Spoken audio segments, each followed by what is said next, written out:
But while Hulleah is coming down and getting set up, I wanted to, do you want to, okay. Can you turn all the lights down, please? My name is Hulleah Tsinhnahjinnie, and I was born into the bear and raccoon clans of the Seminole and Muskogee nations, born for Tsinhnahjinnie clan for the Tsinhnah Nation. So my part on this, my little presentation is my thoughts about all that went on today. So I can ramble.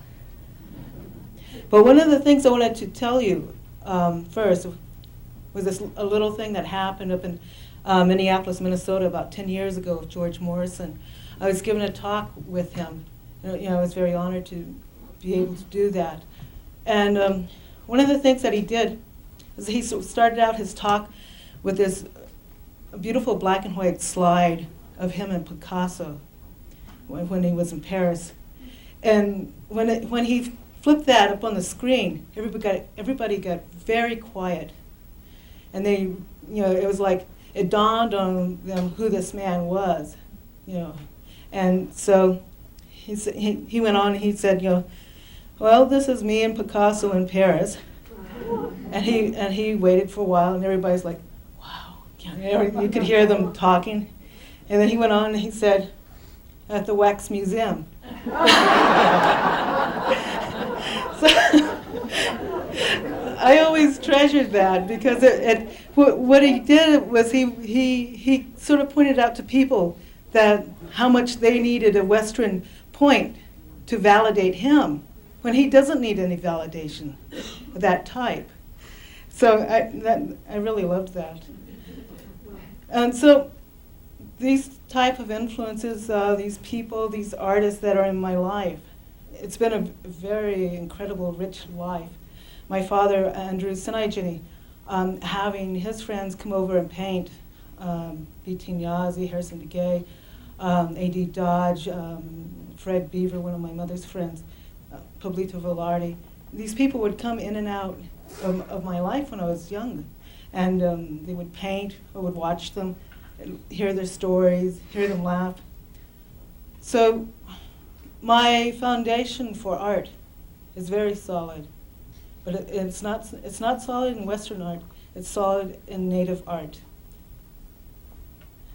I wanted to share with you some new work that I've recently made, and this new work is called Dreams Against Amnesia. And these dreams, of course, against amnesia, not forgetting things, not forgetting people, not forgetting times. One of the things I really like to do is to go on the internet and go on eBay. And I like to buy, I shop for vintage photographs of Native people. But they're not recognizable. Usually they're not recognizable as Native people because they're in Western dress. They don't have the usual codings that they are Indian. And so these pictures, these CDVs, these tintypes, these little ambrotypes and things like that I buy are like $5 and $10. Because in a collector's mind, they have no worth because they don't have the coding that collector can connect to. But this one in particular is my father, though. So I started out with, making collages with Photoshop. My father passed in 2000, and I just told you what an influence he had on my life. But I thought, well, I'll make a collage for my dad. And what I did is I pulled some things off of his paintings, and then I just pasted them in. And again, the little hogan in the back was during a time when he signed his paintings. That was his signature.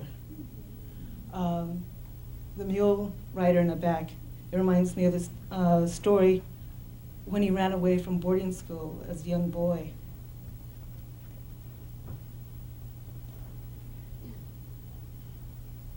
This is about 1913. This is my grandmother, Alice McGirt, in Oklahoma. And it's very precious. It's a postcard because around the 1900s, people would send postcards just like they do email right now. And you have multiples made up and you send them to relatives. Fortunately, we have this one, and it's a postcard in the back, and it has her signature in the back and writing. And so what I did was that I have a love of polka dots. And the polka dots, they represent different things at different times. And in this series, the polka dots represent other spirits supporting and how they follow you through time and how we eventually turn into spirits.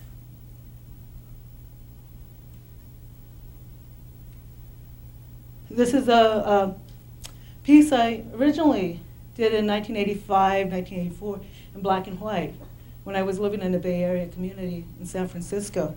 And the young woman's name is Adelia Moore, Navajo Nez Perce. And she was wearing her grandmother's regalia. And, of course, the family wanted to have a portrait. And it was a very beautiful black and white portrait that I've kept updating through the years. For the year 2000, I made this for the census poster up in Northern California. This one I call Oklahoma. This is, again, this one, I don't know who these women are. I purchased it off of eBay for about $5. Native women, you can tell by their shawls, and it came from Oklahoma. That's about all the information I had on it. So what I decided to do on this was to show like how they're in their time, and how there's different slices of time passing through. And then originally in the postcard version, her hands were very faded so you couldn't see them, and then I emphasized them.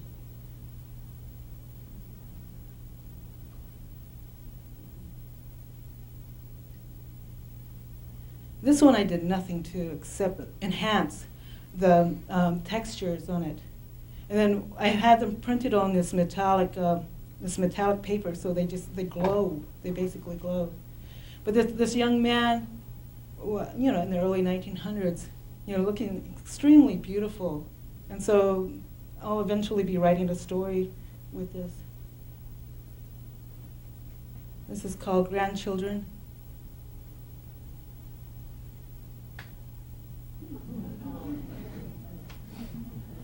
This was from a postcard also. The little girl was on a chair. A little comment on colonialism.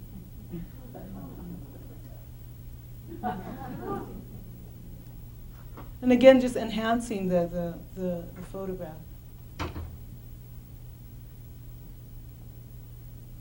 So those are the things about dreams against amnesia. Melanie was talking about travel. Travel is a really big part of my life. I love traveling, and I love going to other indigenous communities and interacting. In 1989, I went down to Peru and went into the Amazon and stayed there and interacted with the Bora and the Witoto. And funny, I found the same thing down there with tourism. The only thing was that they were able to boat in their tourists, and then they boat them out, so they'd have control. This is one of the paintings that one of the young men made for the tourists and wanted me to document for him. And then going on to Peru and down to San Salvador, via Salvador. Anyway, I met on these travels you meet incredible people. These women organize in their township so that children can have milk and bread. Then they had to disorganize for a while because the Shining Light was, jealous of their efforts. And then the woman who headed them was blown to pieces by the shining light. And then they were scared to start it back up, but they started it back up again, and then started addressing domestic abuse and things of that sort. So these women, they gave me a lot of strength. Travel. My partner, Veronica, was on the web, on the internet, and she found $20 tickets to Barcelona and to Rome. It was one of those, those mix-ups where British Airways had it up for about an hour. They missed 2 zeros. Otherwise, I would have probably never gone. These are in Barcelona, but of course it was, it was during the time when the, it's don't fly, the yellow alert, high alerts. But me, I can't pass up a bargain like that, so we went. We missed the big peace march in Rome, unfortunately, because I really wanted to photograph that. But we were able to catch the one in Barcelona. So I videotaped and I took photographs with my digital camera. 300,000 people marched. And of course, that didn't get any news report over here.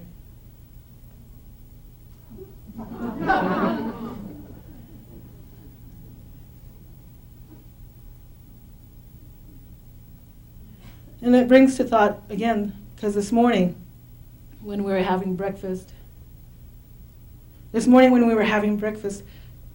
the young woman who was serving the breakfast was serving this young boy who came up, and he said, "Oh, you got this and that and that and this. Do you have French toast?" And she said, "No, we don't serve anything French here." And this was a brown woman, a Chicana woman, and I was thinking, "Oh, mija."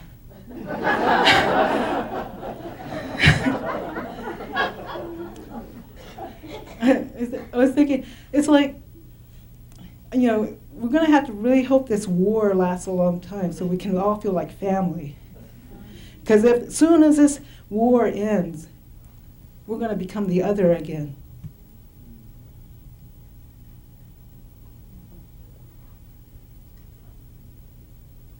At Güell Park, and of course the whole relationship with Güell and Gadi, and also made me think of the, where Güell was called the money, Gadi was the brains. We went to Rome and went to the Vatican, went to the Sistine Chapel, and thought about the Vatican and Michelangelo, about that, that relationship, and how if Michelangelo didn't do the Sistine Chapel, the Vatican was going to declare war on his town, Florence. Sometimes, patronage is a little stressful.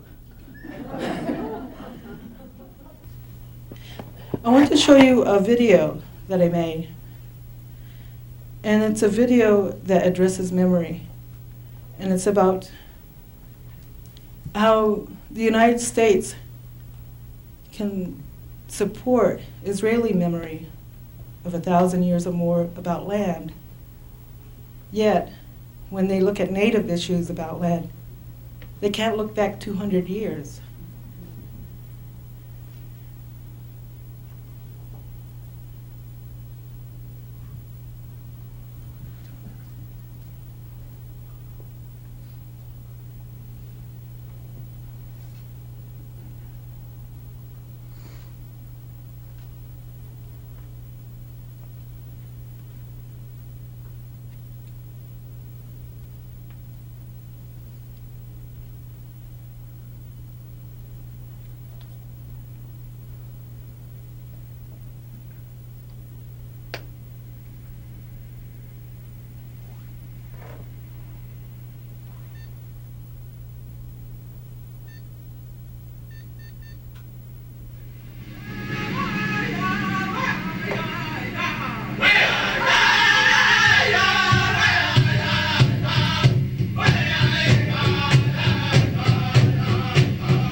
So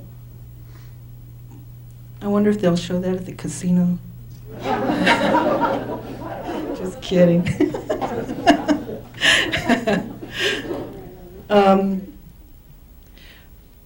My, pretty much, people will say, how can you make money that way? I've been really fortunate. I've been really fortunate in that, let me turn this on.